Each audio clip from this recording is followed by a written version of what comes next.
Let's talk about my latest hyperfixation, and that is accidental pregnancies. It is a bit doom and gloom outside, so the lighting is not the best, but I have some recommendations for you. I did ask Threads for pregnancy recommendations. I've compiled that list on my Goodreads under pregnancy TBR. There's over 50 books on that list. The first book I want to talk about is Seven of Hearts by Maggie Gates.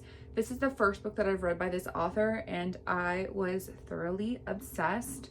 This is a standalone, but the characters in this one are also characters in previous series that Maggie Gates has. And even though this is the first book that I've read by this author, I didn't feel lost, but I do want to go back into her backlist and read those.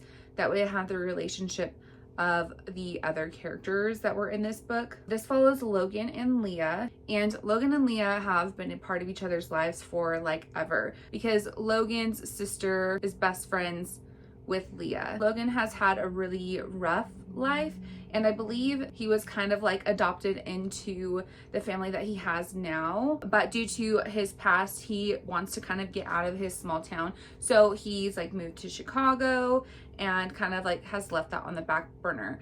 But a wedding brings him back to town, and in this wedding he is a groomsman, Leah is a bridesmaid, so the two kind of spend the week pretty close together. And then after the wedding, they are indulging in a few drinks and they decide to hook up. They've got their little one night stand moment. Logan goes back to Chicago, Leah goes back to her thing, and she starts to feel a little sick. Some time passes. I think it was like a few months has passed at least, and she takes a pregnancy test, finds out that she's pregnant, but refuses to tell her best friend who the father is because it's her best friend's brother's baby. She doesn't want to lose that friendship, so she keeps it on the down low until Logan comes back to town for his birthday, and he finds out that Leah is pregnant, and he immediately drops everything, goes to her, and is like, I want to be here for the baby, like I want to do everything, like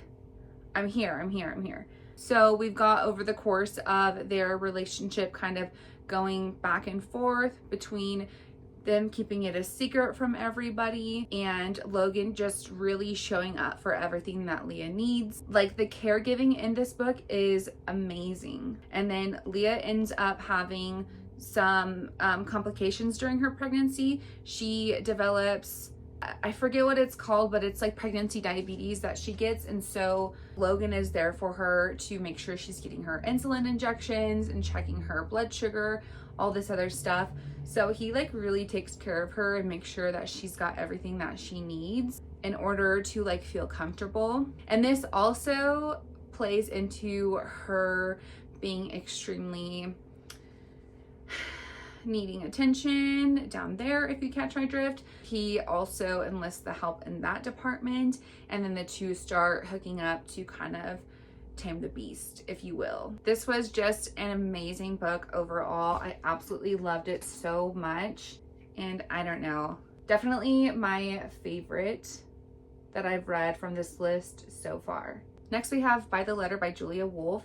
This is book 2 in the High Billionaires series, which I did not read book 1 because I'm on my pregnancy kick, you know. I did not feel lost while reading this one because they are standalones. And this was the first book that I've read by Julia Wolf as well, and I love this one too. This one follows Shira and Roman. In the beginning, they hook up, but they don't know they're hooking up with each other because they are hooking up at a sex club, and it's very discreet. Like, they're wearing masks, they don't have their real names, like they know nothing of each other, and she just wants to be railed to the moon and back and be dominated and not like have to ask for what she needs. He's like, sign me up, I'm all on board. So they indulge in their little fun night. Now we're back in the real world, and Shira has a company from her late husband that she is trying to keep afloat, and this new guy comes in to try to like help the company out, but in reality he's trying to swipe the rug out from under her and take over this company. Shira has this very icy persona that she gives off, but she's just very meek and quiet, and this rubs the eldermen in the department, in their workplace, the wrong way, because she doesn't like smile at them, she doesn't have small talk with them, and of course they don't like that. So Roman takes what these men have been saying and runs with that, and then kind of pushes Shira, definitely mean to her. And especially when Shira ends up running late to meetings, she's sick all the time, she's not showing up, and he's like, yeah, this woman definitely doesn't want to run this company, so I'm gonna take it from her for sure. But little does he know she's pregnant. When Shira finds out that she's pregnant, she contacts the sex club and leaves a message for them to get back to Roman. Some time passes and Roman finds out that she's pregnant. The two come to this conclusion that it is them and they're having a baby together. So now Roman has a lot of work to unpack and to undo with what he's done to Shira and how he's treated her. I do love the moment in here because she has a cat and Roman is like, you cannot change the cat litter, like pregnant women cannot handle that. So I'm gonna come by your house every day and clean out the litter box for you. For me, in my personal opinion, I feel like he groveled enough, but I also love a really mean hero. I did really love this one. Then I read Lizzie Blake's Best Mistake by Maisie Eddings. This is book 2 in a Brush with Love series, which I didn't know. I borrowed the audiobook from Libby and it wasn't connected to a series, so I just thought it was a standalone, and it 100% read as a standalone. This was the first book that I've read by this author as well. We are having a theme here, okay? We're having a theme of new to me authors, one night stand, accidental pregnancies. I love it. I am here for it. This follows Lizzie, of course, and Rake. Lizzie has ADHD, and the way Maisie writes this is beautiful, like absolutely amazing. The rep in this was insanely good. She is one for a one night stand, just a hookup only, which I feel like has a lot to do with ADHD as well, and like that instant gratification that comes from the release when somebody is having a good time. Lizzie is at the bar. She is waiting for her date who's supposed to show up so that way they can hook up, but he stands her up, and while she is about to leave, she runs into this haughty Australian guy who is Rake, and they hit it off, which Rake is not really one for a one night stand, but something about Lizzie kind of draws him to her. Like he sees her and he sees her, and they indulge in a one night stand. The next day, Lizzie actually left something at Rake's hotel, so she has to go back to his hotel. They hit it off again, they hook up again. Rake is like, show me around Philadelphia, because that's where this book takes place. Show me around Philadelphia. They spend the day kind of like walking around and doing this date and stuff, and Rake is just so enamored by her. He goes back to Australia. Lizzie goes about her time. She's feeling queasy and sick, so she takes a pregnancy test. She finds out she's pregnant. Lizzie calls him immediately and is like, I'm pregnant, and she just blurts it out. He drops everything. He moves to Philadelphia because he wants to be there for this baby. They get an apartment, and now they're in this like close proximity situation, and they're also in like this industrial style apartment where it's like a very open floor plan. Some time passes and Lizzie is extremely needing tension to be released from down there, okay? But they're in an open floor plan, and also despite how many times she's like tried to get there, it's just different. So she's indulging with a toy. He walks in, she stopped, and he's like, did I tell you you could stop? I don't know, it was just good, and I was not expecting like some heat like that within this book, because look at this cover.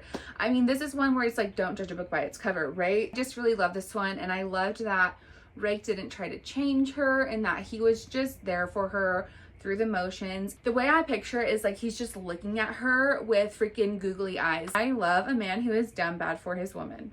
Okay, another one who is down bad for his woman is Seeing Red by Bailey Hannah. This is book 2 in the Wells Ranch series, and I did read the first book.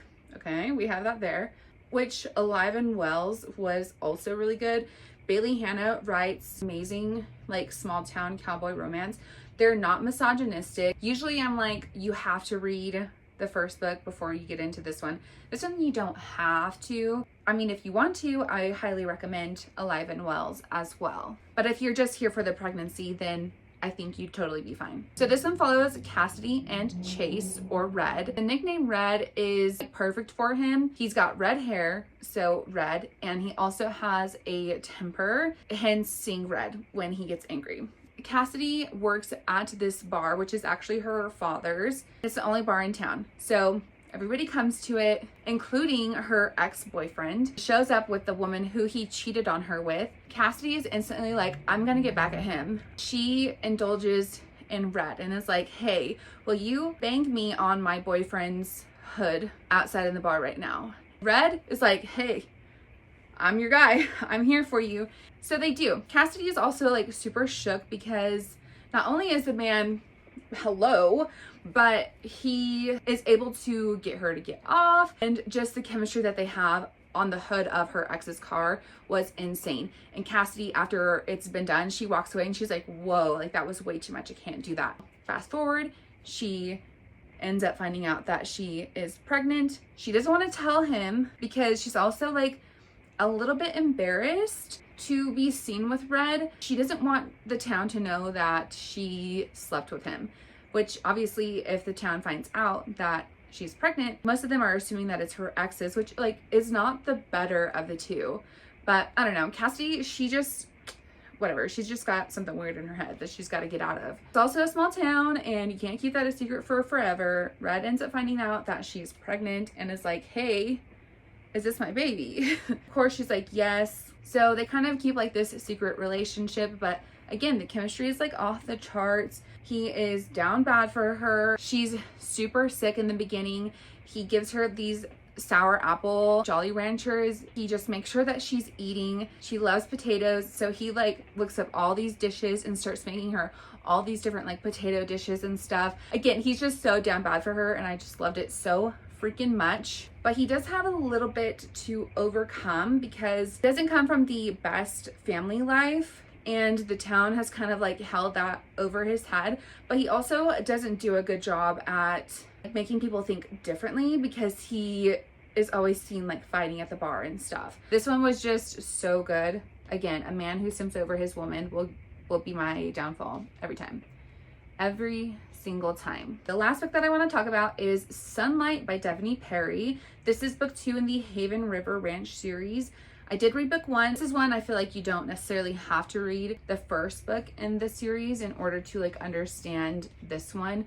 I mean, if you want to get a little bit closer to the characters or whatever, then I would recommend reading the first book, but you don't necessarily have to. Again, if you're just here for the pregnancy, you can stand by, okay? So this one follows Sasha and Jax, and Sasha has just moved to this small town in Montana to kind of get like a fresh start. She's also super broke, doesn't have a car or anything like that. So she's at the grocery store, she got her groceries and is trying to take the shopping cart to her house, which she's going to bring back when she's done. She just doesn't have a way to get the groceries home. The store owner is yelling at her like, you can't take my shopping cart, like what are you doing? Jax shows up and he notices they're fighting. He kind of like intervenes and helps Sasha to her house. They have this little moment. He's asking her out to dinner. She's gonna say yes until she finds out his name. Usually when people find out his name, they jump all over it, but she's done the opposite and she's completely stepped away from the situation. And he's not really sure why until a few days later, she shows up at his ranch and she's there to be like the manager. Now we've got this workplace, close proximity situation. Sasha is like not looking for a relationship or romance whatsoever. She's got enough on her plate as it is. But then one night after a little celebration, they hook up. I think it's 6 weeks goes by. She finds out that she's pregnant and she is horrified. I believe she tells Jax, or he finds out like very soon. It's like, okay, I'm gonna be a dad. Let me know what I can do to help. I wanna be here. I wanna be in the baby's life. Sasha is also not ready to tell anybody. She's not ready for anybody to find out. She's having a hard time like coming to terms with like having a baby and also staying in Montana, because her plan was never to stay in Montana. She just was there temporarily and she ended up getting pregnant. So she's like, now I'm definitely not leaving Montana. She has a lot to come to terms with, and then she also has some things in her past that she's having to deal with as well that are kind of like hindering her. So she's a little bit standoffish because of all of that, but Jax is also super patient with her and respected her wishes to kind of keep everything on the down low. I really loved that about him. I do want to say that this one was a little bit too fast paced for me, but if you're looking for something that is fast paced, like a quick read, I definitely still would recommend, especially if you're looking for like an accidental pregnancy. And those are my accidental pregnancy romance recommendations. Again, I have a list on my Goodreads of 50 plus titles that are pregnancy related romances. So if you want to check out more, which I obviously haven't read yet, that list will be down below. But thank you for watching today's video, and I will see you guys next time. Bye for now.